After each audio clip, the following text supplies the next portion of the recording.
Alhamdulillah alladzi bi ni'matihi tatimmus shalihat. Segala puji bagi Allah Jalla Jalaluh yang karena nikmatnya kebaikan-kebaikan menjadi sempurna. Acara ini bisa terlaksana, semuanya bisa hadir bukan karena perjuangan kita, tapi karena rahmat Allah Azza wa Jalla. Maka hendaklah kita banyak-banyak memuja dan memuji Allah atas semua keberhasilan yang dapat kita raih. Allahumma salli wa sallim ala abdika wa rasulika sayyidina wa maulana Muhammad ajma'in. Ya Allah, semoga salawat dan salam, berkah dan nikmat senantiasa Engkau curahkan untuk hamba kekasih-Mu, untuk baginda Nabi kita Muhammad alaihi salatu, untuk putra-putri beliau, dan untuk seluruh sahabat Nabi. Semoga Allah meridhai kita bersama mereka. Amma ba'd, ana ingin kita merenungkan kondisi kita sekarang ya. Apakah kita sudah merasa puas dengan ibadah Ramadan yang kita lakukan? Apakah kita sudah merasa cukup dengan perjuangan yang kita sudah lakukan? Dengan sholat malam yang kita kerjakan tiap malam, dengan sodakoh dan santunan yang kita berikan. Kenapa? Karena ternyata ada orang yang beramal tapi masuk neraka. Salah satu surat yang dianjurkan dibaca di hari Jumat ya, ini bapak-bapak khususnya. Surat apa? Kita kalau Jumatan itu imamnya baca surat apa biasanya? Yang pertama Al-A'la, yang kedua Al-Ghashiyah. Kenapa tiap Jumat Nabi baca itu lagi, baca itu lagi, baca itu lagi ya? Ternyata di dua surat ini ada pesan agar manusia ingat dengan tujuan hidup dia. Di surat Al-Ghashiyah Allah mengatakan, hal ataka hadithul ghashiyah. Kata Allah, apakah sudah sampai kepadamu informasi tentang kiamat? Kita tahu bahwa gedung yang kita tempati ini akan rata sama tanah. Kita tahu Surabaya yang kita cintai akan hilang dari peta bumi ini.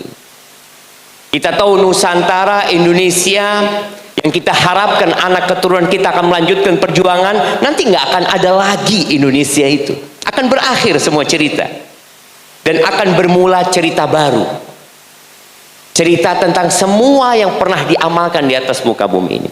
Allah mengatakan, hal ataka hadithul ghashiyah. Wujuhu yawma idzin khashi'ah. Kata Allah, wajah manusia pada hari itu. Kalau sekarang kita bahagia, kita tersenyum.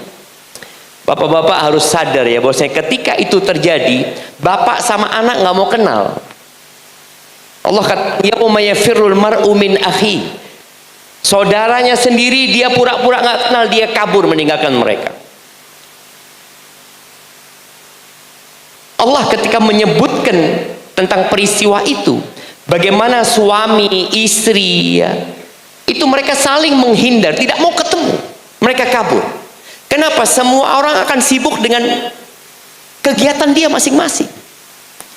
Allah katakan, wujuhu yawma idzin khasyiah, wajah manusia pada waktu hari itu penuh dengan kehinaan.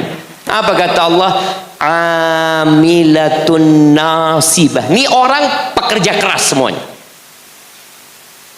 Anda ketemu dengan orang-orang yang kerja, memberikan manfaat kepada orang lain sejak jadi dokter, dan kita tahu ya, di antara amalan yang paling dicintai Allah itu adalah memberikan manfaat kepada orang lain. Dan Anda yakin dokter-dokter berada di barisan yang tertinggi dalam urusan memberikan manfaat kepada orang lain. Tapi ternyata Allah katakan amilatun nasibah, ini orang kerja capek, lelah, mungkin sampai tua dia beramal. Kata Allah, tasla naron hamiyah, masuk neraka. Ternyata semua yang dia amalkan tidak dinilai sama Allah Azza wa Jalla. Masuk neraka dengan amalannya. Jamaah rahimakumullah, kita ini semua budak. Kita ini semua adalah pekerja yang tidak akan bekerja kecuali dengan imbalan. Semuanya. Maka Allah Azza wa Jal memerintahkan kepada kita dengan perintah-perintah, yang perintah itu ada di Al-Quran.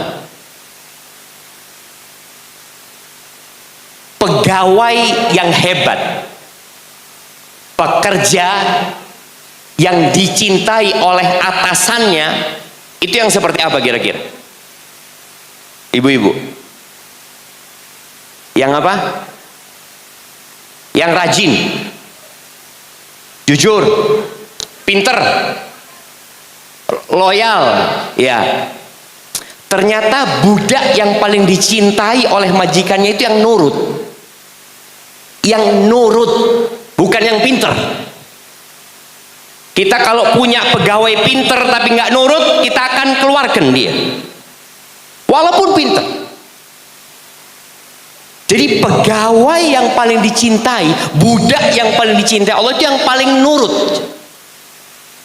Tapi banyak di antara kita ini nggak nurut sama Allah SWT. Kita nurut sama keinginan kita, kita nurut sama akal kita, kita nurut sama ambisi kita. Maka berusahalah untuk menjadi hamba yang nurut. Aturan Allah itu kemarin di bulan Ramadan kita baca Al-Quranul Azim, yang tadi kita baca beberapa potongan ayat. Maka tolong selesai Ramadan ini Qurannya jangan disimpan. Karena ada bapak-bapak yang kalau mau masuk Ramadan tanya sama istrinya, mana Quranku? Kata istrinya, wis tak wakafkan di masjid. Karena dia ketemu Quran cuma Ramadan sekali. Selesai Ramadan dia sibuk dengan dunianya. Di dalam Al-Quran itu ada banyak aturan Allah yang kadang-kala kita nggak mau ngerti, karena kita nggak baca, kita nggak mau memahaminya. Contoh nih, bapak-bapak nih kira-kira kalau nanti di sidang pada hari kiamat, masuk surga apa masuk neraka? Masuk surga atau masuk neraka? Dengan perjuangannya, dengan amalannya. Mungkin orang berpikir, oh ini mlebu surga anak, kayaknya surga paling tinggi. Mungkin sebagian seperti itu. Para sahabat Nabi yang mereka 13 tahun di Mekah kemudian hijrah ke kota Madinah, kira-kira 4 tahun ya setelah mereka sampai ke kota Madinah, turun firman Allah di surat Al-Baqarah ayat 214. Nanti dibaca. Tolong kalau baca Quran sekarang baca sama artinya. Loh Ustaz, nggak tahu artinya kan dapat pahala? Iya, dapat pahala. Itu fadilah membaca kitabullah ya. Kita nggak ngerti artinya dapat pahala, tapi kalau kita faham artinya kita dapat hadiah plus hidayah. Berapa banyak orang yang baca Quran tapi Al-Quran mengutuk dia, tapi dia nggak sadar. Karena baca Quran kayak tadi, ustadz kita yang baca Quran, kita paham nggak? Kita cuma khusyuk gitu ya, koyok sing paling paham gitu. Iya. Selesai. Padahal Quran itu diturunkan bukan hanya untuk dibacakan, tapi untuk difahami, ditadaburi dan diamalkan. Di ayat 214 di Al-Baqarah surat kedua, Allah mengatakan kepada generasi-generasi termulia dari umat ini, Allah katakan, am hasibtum an tadkhulul jannah. Apakah kalian mengira kalian bisa masuk surga? Kalian mengira kalian bisa masuk surga? Karena kadang-kala orang itu kalau sudah beramal kena penyakit namanya ujub.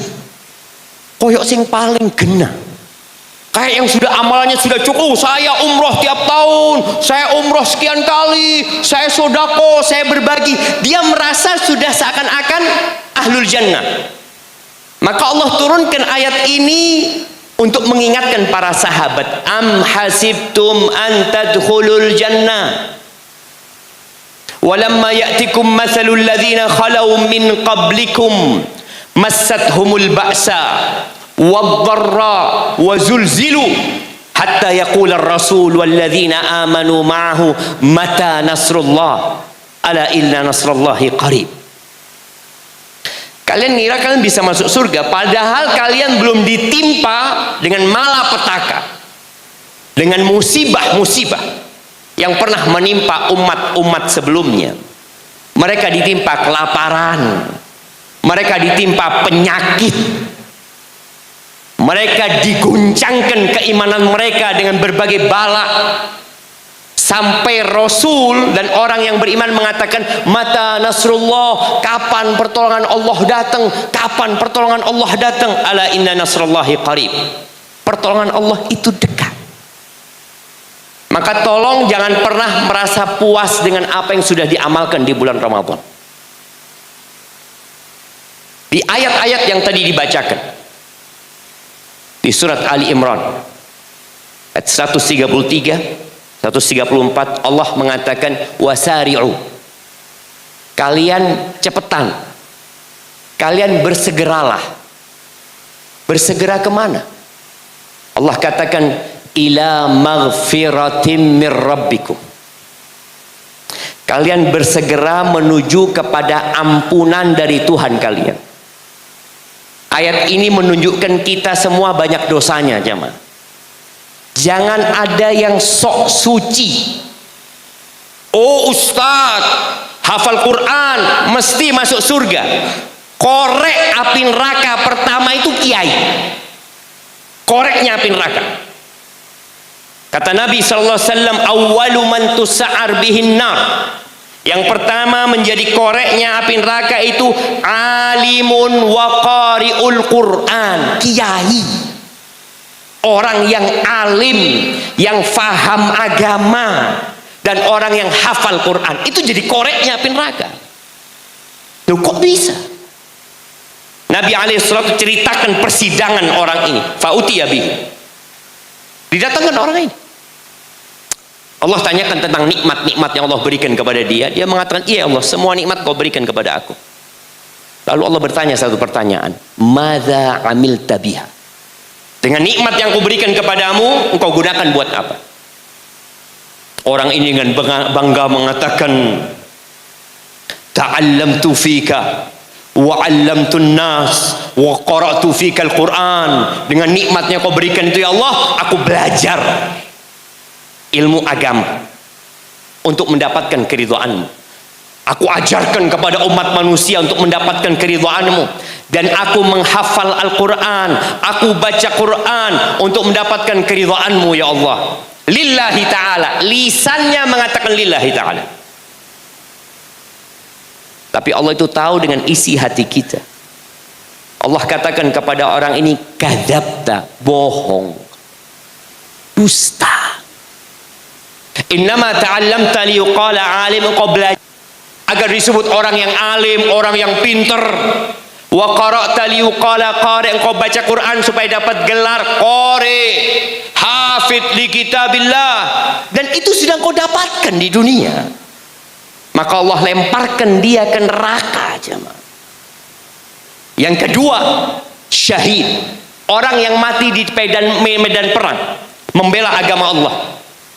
Di sidang juga Allah tanyakan, apa yang kau lakukan dengan nikmat-nikmat yang kau berikan kepadamu? Dengan bangga dia mengatakan, qataltu fika hatta stushhidtu, aku berjuang menegakkan agamamu sampai aku tewas. Kata Allah, kadzabta, bohong kau. Engkau berjuang hanya untuk mendapatkan gelar pahlawan, pembela kebenaran, dan engkau sudah dapatkan itu di dunia. Maka dilemparkan ke neraka. Yang ketiga, orang kaya, yang dermawan, yang rajin berbagi. Masjid dia bangun, janda-janda dia santuni, anak yatim dia sekolahkan. Tidak ada satupun jalan kebaikan kecuali dia kerjakan di situ. Lalu ketika dia ditanya, apa yang kau lakukan dengan nikmat-nikmat yang aku berikan kepadamu? Kata orang ini mengatakan kepada Allah, ma min sabil, tidak ada satu jalan pun yang engkau suka rizkimu diinfakkan di sana, illa anfaqtu fihi lak, kecuali aku berinfak di sana untuk mendapatkan keridhaanmu. Lisannya lillahi ta'ala, lillahi ta'ala. Kata Allah, kadzabta, bohong kau. Engkau menolong orang-orang lain hanya untuk mendapatkan gelar orang baik, Orang dermawan, oh fulan, Masya Allah, dokter fulan, oh jangan ditanya, orang baik. Dan engkau sudah dapatkan itu di dunia. Engkau melakukan kegiatan sosial, membantu orang lain, tujuannya satu, namamu. Bukan aku, kata Allah. Fa'umira bihi, maka Allah perintahkan malaikat menyeret wajahnya, dilemparkan ke dalam api neraka. Ini orang soleh semua koreknya api neraka. Tapi kenapa jadi koreknya api neraka? Karena dia nggak ikhlas. Maka ketika Allah mengatakan segera menuju ampunan dari Tuhanmu, kita banyak dosanya. Sahabat Nabi yang dijamin masuk surga siapa? Abu Bakar. Ya, Abu Bakar nih orang jangan ditanya kebaikannya dia. Kata Abu Bakar, aku. Hari ini yang membesuk orang sakit, kata Abu Bakar, ana. Masya. Tiap hari besuk orang sakit. Orang yang membesuk orang sakit itu, kalau dia niatkan lillahi ta'ala, 70.000 malaikat mendoakan dia. Abu Bakar mengatakan, aku yang hari ini membesuk orang sakit. Siapa yang hari ini sodakoh? Kata Abu Bakar, ana. Siapa yang hari ini mengantarkan jenazah ke kuburan? Kata Abu Bakar, ana. Nabi alaihi salatu wasallam mengatakan, majtama'na fi imri'in illa dakhalal jannah. Tidaklah 4 perkara ini terkumpul di satu orang, melainkan dia dijamin masuk surga. Suatu hari Abu Bakar datang kepada Nabi SAW. Dia mengatakan, ya Rasulullah, alimni du'aan aqra'uhu fi salati. Wahai Rasulullah, ajarkan kepada aku doa yang aku baca waktu sholat. Jadi di antara waktu mustajab itu waktu sujud ya, sebelum salam. Ini Abu Bakar yang dijamin masuk surga minta doa. Apa doanya jemaah? Dikasih doa apa? Dikasih doa minta surga? Dikasih doa sama Nabi SAW. Qul ya Abu Bakar, katakan wahai Abu Bakar, Allahumma inni zalamtu nafsi zulman kathir wa la yaghfiru dhunuba illa anta faghfir li maghfiratan min indika warhamni innaka antal ghafur rahim. Orang yang dijamin masuk surga disuruh mengatakan, ya Allah, sesungguhnya aku menzalimi diriku dengan kezaliman yang banyak. Abu Bakar disuruh mengakui dosa-dosanya. Nggak boleh dia itu sok suci, sok sudah baik. Ini penyakit yang membuat amalan itu gugur. Bapak-bapak, ibu-ibu yang berjuang selama Ramadan, yang umroh Ramadan, kita tahu umroh Ramadan itu seperti haji bersama Nabi SAW. Tapi lihat Abu Bakar dikasih doa mengakui dosa-dosanya. Allahumma inni zalamtu nafsi zulman katsira, dengan kezaliman yang banyak. Kalau Abu Bakar banyak, bagaimana dengan kita, jemaah? Terus kata Nabi SAW, wala yaghfiru dzunub illa anta. Ya Allah, nggak ada yang bisa ngampuni dosa kecuali Engkau ya. Waghfir li, ampunono aku ya Allah. Sepurone ya Allah. Dan kasihani aku ya Allah. Engkau maha pengasih dan maha pengampun. Kalau ini Abu Bakar sudah, kita harus lebih dari itu. Tapi kemarin 10 hari terakhir ada Lailatul Qadar ya. Yang Lailatul Qadar itu lebih baik dari 1000 bulan. Kalau dapat Lailatul Qadar, baca doa apa? Doa apa jemaah? Allahumma innaka afuun tuhibbul afwa fa'fu anni. Ini dapat malam yang paling indah, ternyata doanya minta maaf. Bukan dikasih doa lain. Kenapa? Karena kadang-kala manusia ini merasa sudah baik.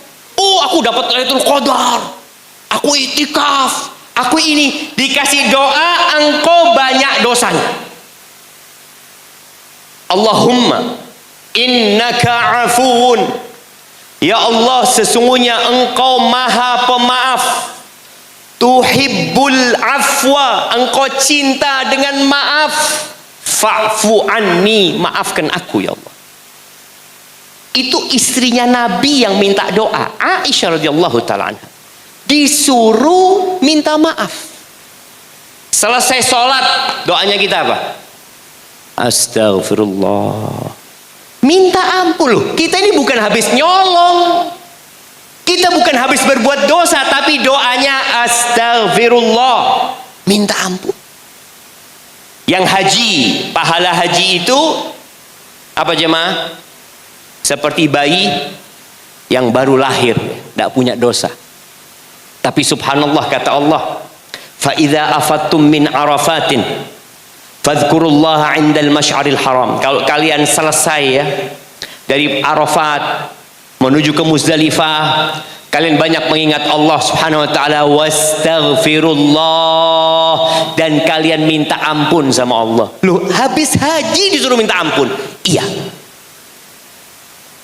Maka tolong setelah Ramadan kita tetap bermuhasabah. Jangan merasa sudah bertakwa. Orang yang merasa bertakwa dialah orang yang belum bertakwa. Tapi orang yang merasa belum bertakwa, dia akan terus berusaha untuk bertakwa kepada Allah. Lalu Allah katakan, bersegeralah menuju ampunan Allah, wa jannah, dan ke surga Allah. Ingat, nggak ada yang masuk surga dengan amalannya. Nggak ada. Jangan merasa saya sedekah sudah banyak, seakan-akan sudah punya tiket ke surga. Lah. Orang masuk surga itu karena rahmat Allah Subhanahu wa taala. Surga itu kayak apa sih? Arduhas samawati wal ard. Surga itu luasnya seluas langit dan bumi. Kalau kita lihat untuk menjadi seorang profesor, itu perjuangnya capek, lelah, siang, malam. Cuma untuk menduduki posisi berapa tahun jadi profesor? 100 tahun? Tidak ada. 200 tahun? Enggak. Untuk menjadi seorang rektor, berapa tahun jadi rektor? Menjadi seorang dekan, berapa tahun jadi dekan? Kita itu capek, kita itu lelah. Kadangkala hak-haknya istri dilupakan, anak dilupakan karena mengejar salah satu karir yang kita inginkan. Cuma sebentar.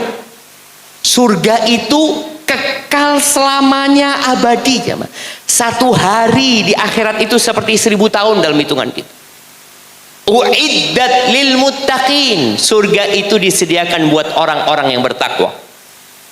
Jadi ana yakin Ustadz tadi yang baca ayat-ayat itu ingin mengingatkan kita, orang bertakwa itu bukan hanya dengan selesai puasa dia bertakwa. Ada kriteria orang bertakwa. Allah sebutkan di ayat ini, alladzina yunfiquna fis sarra wad dharra. Mereka adalah orang yang suka berinfak. Jadi selesai Ramadan, kalau kita suka berinfak, mudah-mudahan amalan kita diterima. Berinfak dalam kondisi lapang dan dalam kondisi susah. Dan tolong difahami bersama bahwa kelak hisab pada hari kiamat itu persentase ya. Supaya kita jangan merasa sudah banyak sedekahnya.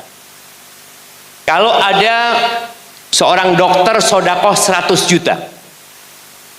Sama tukang becak sedekah 10.000. Lebih banyak mana? 100 juta sama 10.000. Lebih banyak mana? Hitungannya persentase. Jadi Nabi SAW mengatakan, sabaqa dirhamun mi'ata dinar. 1 dirham, anggap 1 dirham itu 1 juta. Bisa mengalahkan 100 dinar.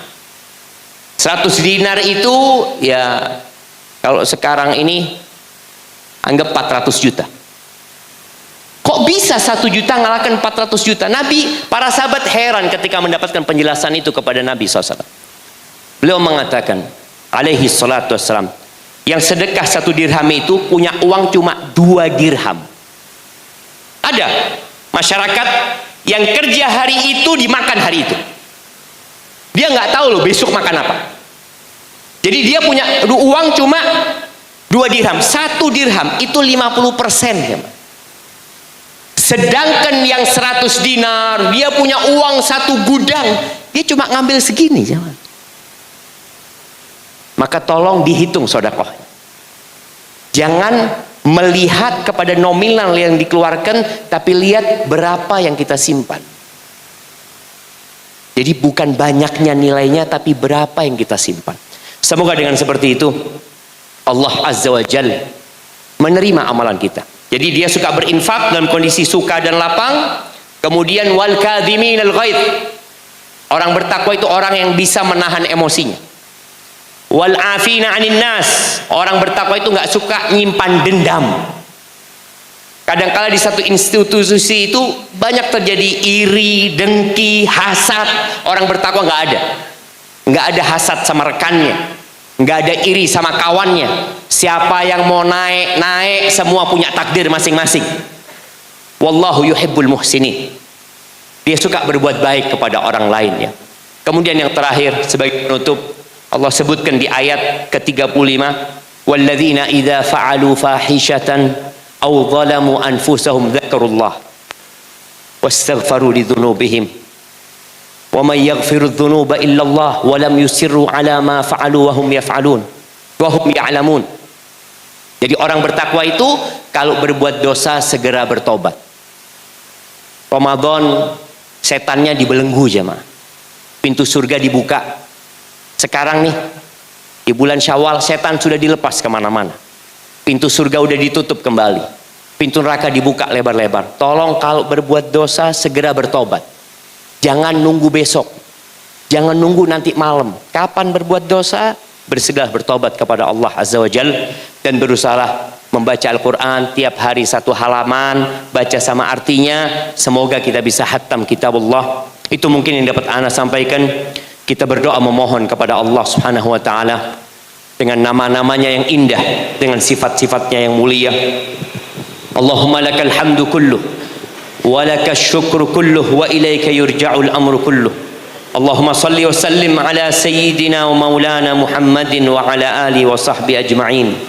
Allahumma aqsim lana min khashyatika ma tahulu bihi bainana wa baina ma'asik wa min ta'atika ma tuballighuna bihi jannatak ومن اليقين ما تهون به علينا مصائب الدنيا ومتئنا بأسماعنا وأبصارنا وقوتنا ما أحييتنا واجعله الوارث منا واجعل ثأرنا على من ظلمنا وانصرنا على من عادانا ولا تجعل مصيبتنا في ديننا ولا تجعل الدنيا أكبر همنا ولا مبلغ علمنا ولا تسلط علينا من لا يرحمنا اللهم انصر إخوان المستضعفين في كل مكان اللهم انصر إخوان المستضعفين في غزة وفي كل مكان يا رب العالمين اللهم أصلح ولي أمرنا وولاة أمور المسلمين ربنا آتنا في الدنيا حسنة وفي الآخرة حسنة وقنا عذاب النار وسبحان ربك رب العزة عما يصفون